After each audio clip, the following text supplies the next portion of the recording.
I don't know if you've been following this.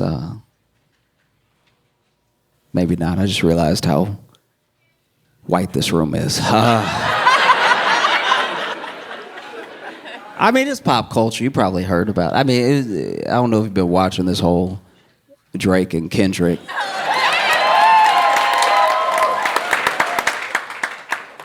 My. What a time to be alive. Okay. All right, so Drake and Kendrick, they are rappers, sir. They're rappers. Okay, I want to make sure everybody, and I'm not acting like I know. You might bump Kendrick all the time. You might be a big Pimp a Butterfly fan. You know, I'm just checking. So, Drake and Kendrick's relationship actually goes back way further than people realize, because Drake brought Kendrick with him on tour when Kendrick was like just starting to pop, but Drake was already a big deal, right? And it seemed like they were cool. You see these old interviews, they're in pictures together, they have such nice things to say about each other, and then along the line, something changed. Something happened. And we don't know what that thing is really, but they both started to kind of like go at each other in small ways. And some people take it all the way back to the Control verse. Kendrick did a verse in a song on, it was actually a Big Sean song. Big Sean is a rapper, sir. I just want to, all of these are just names, and I want to make sure that we're all up to speed. So he did a verse on a Big Sean song called Control, but it blew up so much it became Kendrick's verse. It became the Control verse, which is crazy. And in that verse, he went at everybody. He called people out by name, you know? And he said, I got love for you all, but I'm trying to murder you. I'm trying to make sure that your fans don't even love you anymore. They love me so much. I'm coming for the crown. I'm coming for everything, right? And just about everybody thought that it was actually pretty dope. It was actually like, okay, hip-hop as a sport, like hip-hop as, you know, a fun thing, a contest to see who's actually the best, because everybody calls themselves the best on every song. Eventually, someone has to be the best. You know, every rapper believes that they're the best, and they say so in their music. A lot like how one city will have several First Baptist churches.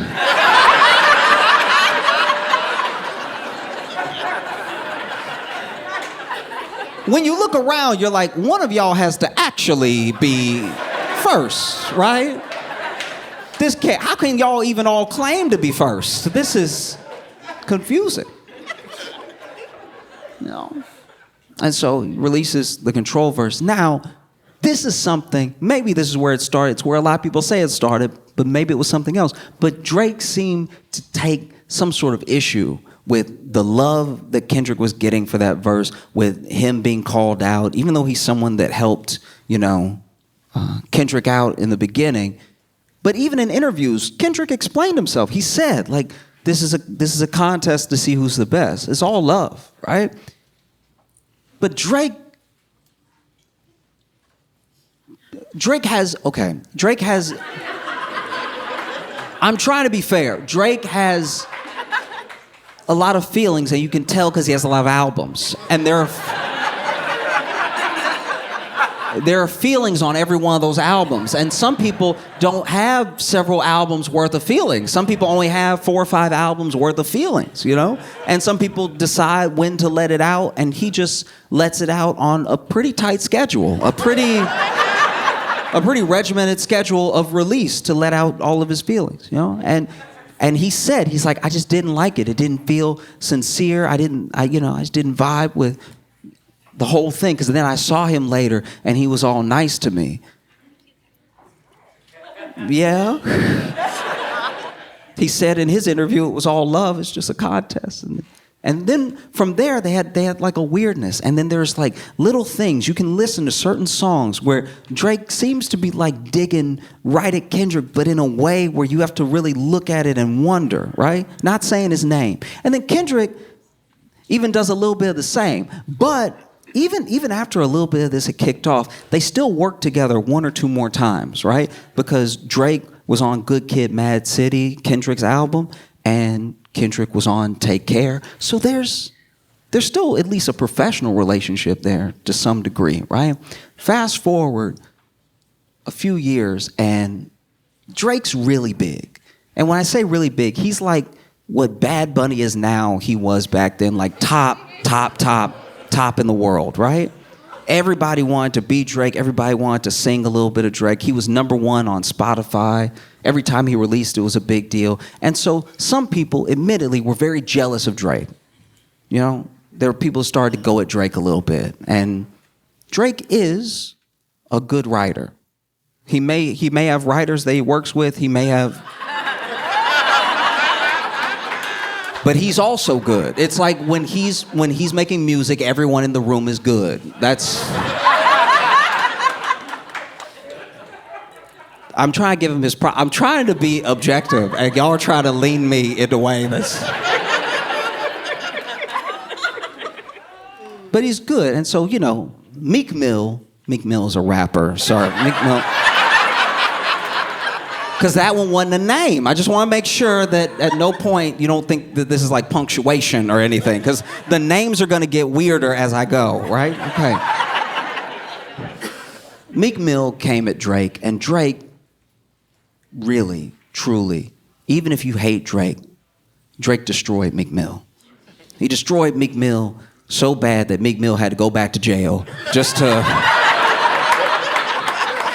level out some of that street cred. Because if you remember, Meek Mill went back to jail for a while on like this weird aspect of probation that they even tried to get changed as a law. So then Meek Mill became this like face of changing incarceration and changing the criminal justice system, everything, because he had to do something else for a little while because Drake really ate him up. All right. And so more time passes, and there's still not much between Kendrick and Drake in this moment, right? And then Drake gets into it. And I want to be clear, because a lot of people sometimes feel bad for Drake in a way that I want to be clear. He does start a lot of this stuff. He does like have a little thing in a song that implies that your wife is unfaithful, and then when you come at him directly, he's like, what's with all the hate? I'm all love. It's like, no.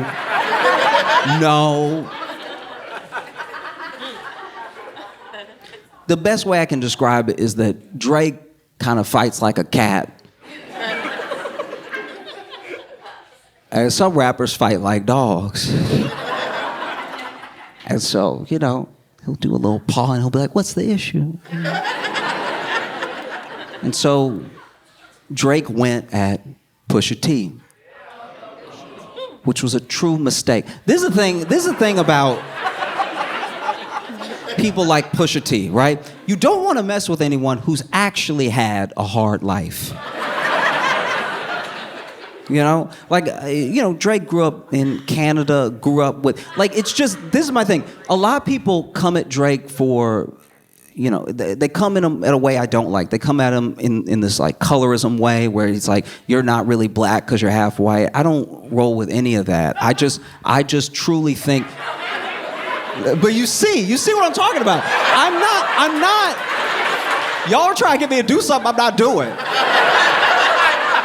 I'm just saying it's very hard for a rapper to seem hard, right? When they have not been through what other rappers have been through. Like, it's hard to go hard when everybody knows you had health care.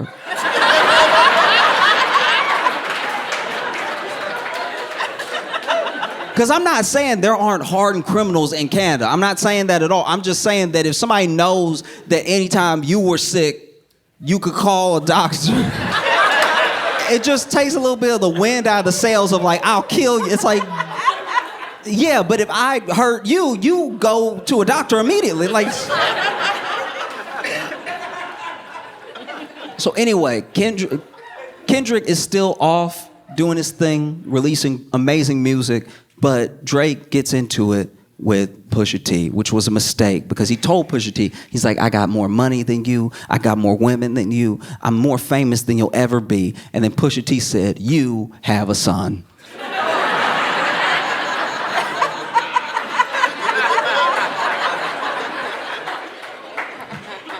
He released the fact that Drake had a son, which people didn't know, on a track that's cover was Drake in blackface.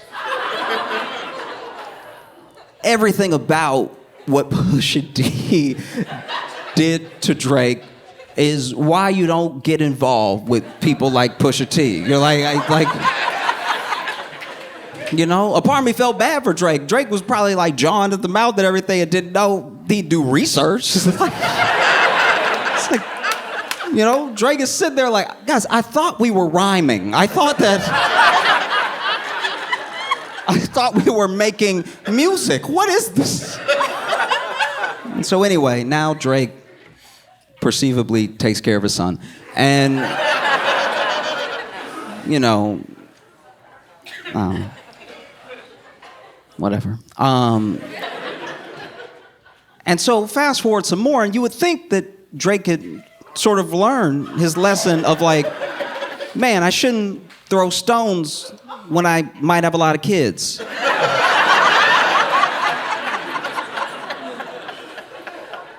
And for his part, I will say this, for his part, every time somebody comes at Drake, he does come at them pretty hard, pretty heavy. And he does release music that his fans love, and there are a lot of his fans. I'm saying that's something that I thought about going into this thing, where I was like, he always does really try to like give you something, but what he gives is twofold. Drake is usually trying to give you that sort of earworm, trying to give you that thing that takes you to a place beyond the beef. So now people will still play back to back and songs that were responses to beefs he's had in the past, just as songs to enjoy, you know?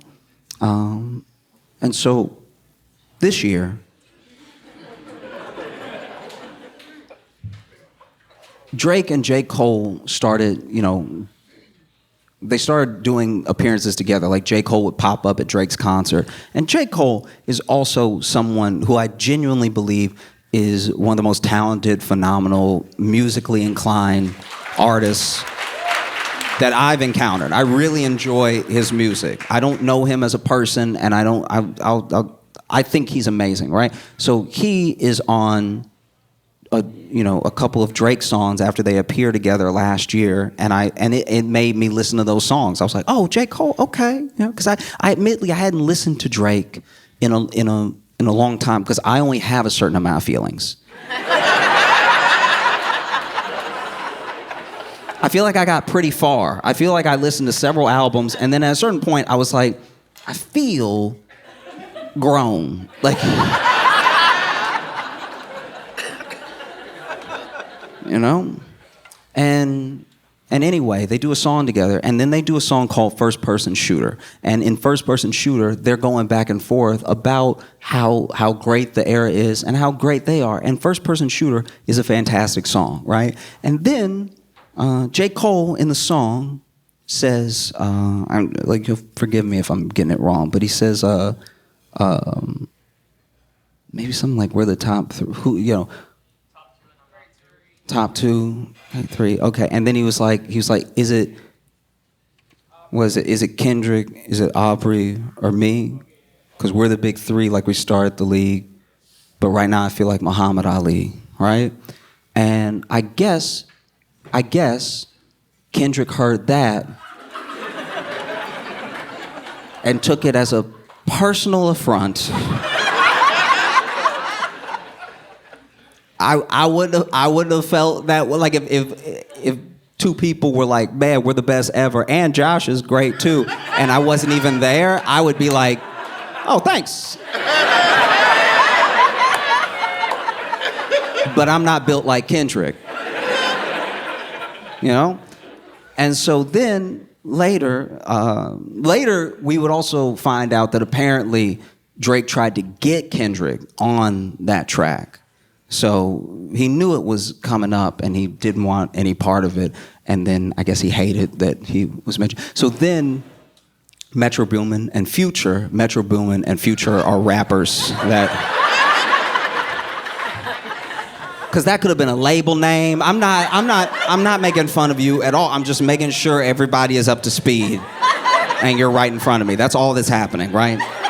So Metro Boomin and Future, they release an album called We Don't Trust You, and on it is a track called Like That. Now, Like That is where Kendrick does essentially the control effect on this song. He does a verse that really made me forget it was a song. I don't know what anyone else said on the song, right? And on the song, he says, "Fuck the big three, it's just big me," right? Which is also, hey, I've always said I want to be the best. I've said it from day one. As soon as people started interviewing me, I said I want to be the best. As soon as people started listening to my music, I said I wanted to be the best. This is not out of character for me. This is the same thing I did 10 years ago, right? So just for me, if it were me, if I was one of them, if I was Drake and I heard "fuck the big three, it's just big me," I also wouldn't take it as a personal affront. Because there were other things in the song where he came at Drake specifically. He didn't really have much for J.Cole. And yeah, it just sat for a while. It sat, and everybody was like, ooh, what are Drake and Cole gonna do? And then Cole was actually, I think, the first one to release. He released this song that he's since taken down called 7 Minute Drill, and he went at Kendrick in the song, and then he took it down, and a lot of people clowned him for it, but it's something that even, I'm not being a revisionist here. I said this when it happened. I was like, I respect the fact that he took it down. Because it's not something he really wanted to do. And the internet is all gas, no brakes. The internet will get you to mess up your life. Do you know what I mean? People you don't know are like, I wouldn't take that if I was you. What you gonna do? Huh? Do something, huh? Huh? People who are very safe at home, I wouldn't, if I was you, ooh, I'd go at his neck. I'd eat him alive if I was you. Do something, Jermaine, do it. Do it. And so he took it down, and he even said, he's like, I didn't feel like doing it, so it's not even good. I kind of just went at him a little bit, and it's true. In the song, he doesn't even say anything that bad. He's just like, one of your albums was boring. I won't even say which one. And then he took it down because he said, I don't know, this felt corny. And I respected the hell out of that. Very few men, grown men, famous men, powerful men, very few ever apologize. Very few ever apologize without being made to, with the threat of losing their money, losing their fame, losing something. Very few men. So I respect that, and people clowned him to no end. But then the actual beef between Drake and Kendrick started, and that was a lot. Because Drake released a song called Push-Ups, and he didn't just go at Kendrick, he went at a bunch of people and, implied that Kendrick's wife was unfaithful, that his son might not be his and everything. And people are like, ooh, what's Kendrick gonna do? What's gonna happen, right? And then, he releases another song, and this song is AI. This song is Drake with the late Tupac and Snoop Dogg, and it's going at Kendrick. And some people had their feelings about that. But then, oof. On a random morning, I was, it was right about the time I was supposed to say my prayers anyway. You know your morning prayers? Your thank your God for waking me up this morning, right? And Kendrick dropped a song called Euphoria.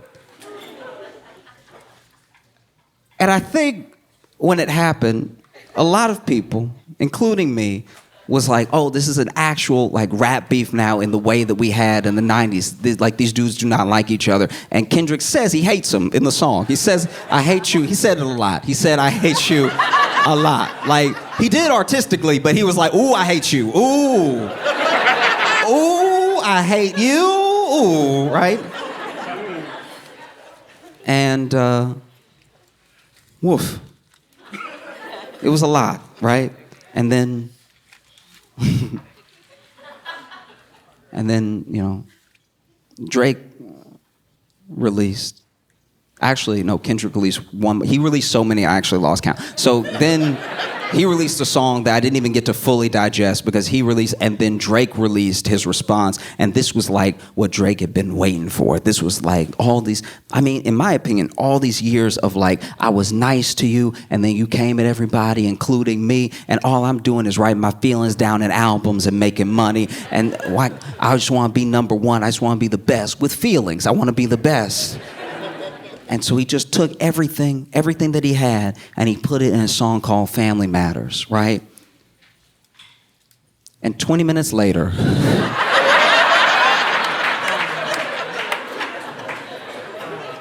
Kendrick released a song called Meet the Grams, which is a real play off Family Matters. And he had said in 616 before, he was like, have you ever thought about the fact that like people in your camp are working for me, that everyone hates you so much they feed me information about you, and that there's no way that you're going to win this because I write so many songs, because all I do is hang out with my wife and my kids and I write, right? This is all that I do. I enjoy this. This is my favorite thing to do, is just sit at home and hate you and write songs about you and how much I hate you, so I can go forever. This will never be over. We can chill. We can just go back and forth, and I'll release 20 for every one that you release. You keep saying that's a 1v20, and it is. It's one of you, and it's 20 songs of me every single day until the both of us die. This is old black man hate. You got to understand.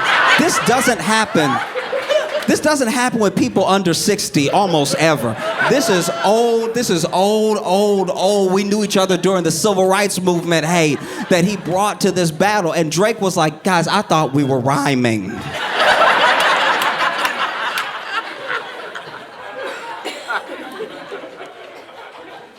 And in Meet the Grams, he laid it down. He started the song by talking to Drake's son. Talking to Drake's son, being like, I'm sorry that's your father. I'm sorry that's your father, because I can tell he's not raising you well, because I can tell he's not living a good life and he's not a decent man, okay? And so if you don't understand this right now because you're 6, play it back when you're 18, okay? He said lots of things. He said things that are illegal. He said Drake was doing things that, you can listen to it. Woof.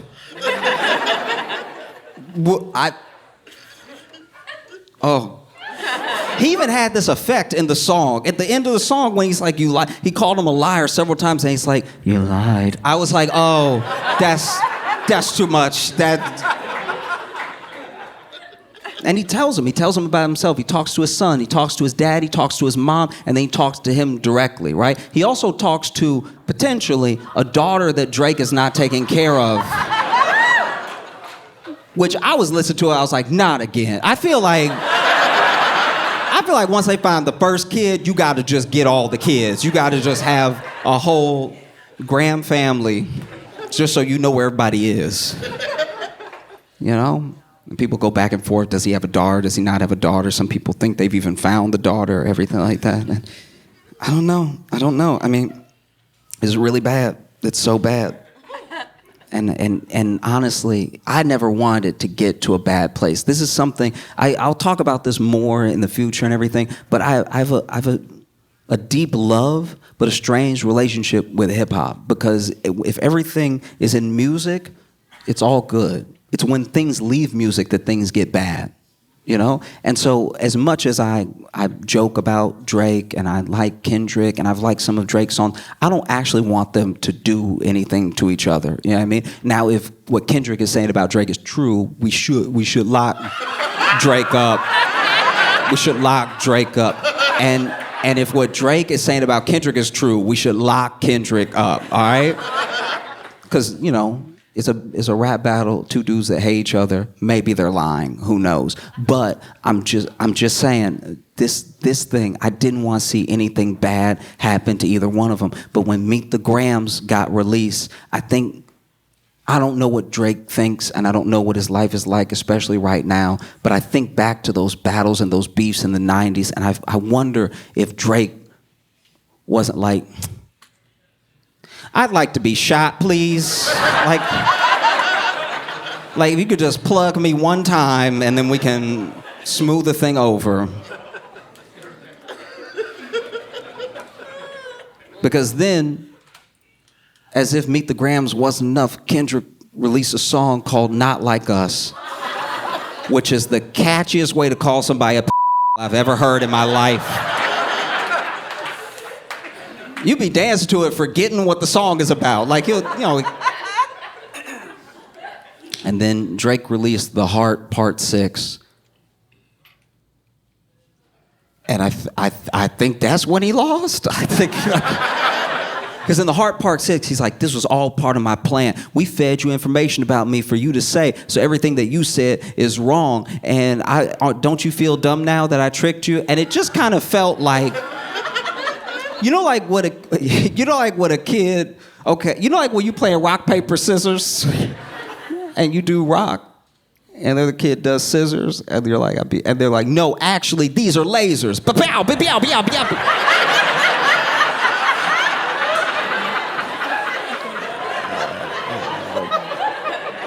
Because I was like, Drake, if it was part of your plan to feed Kendrick information about you for him to rap about very well, by the way, like even if those are lies, they do sound good and they sound very true. Even if you fed him all this information about you to rap about to then look dumb when it was wrong, why'd you send him that stuff? That's the worst stuff you could send somebody. Hey, tell him this thing about me that's not true but was true once, and tell him I'm a thing that no one wants to be. So now that it's over, because I do hope it's over, I feel like Drake should just release some songs about some feelings.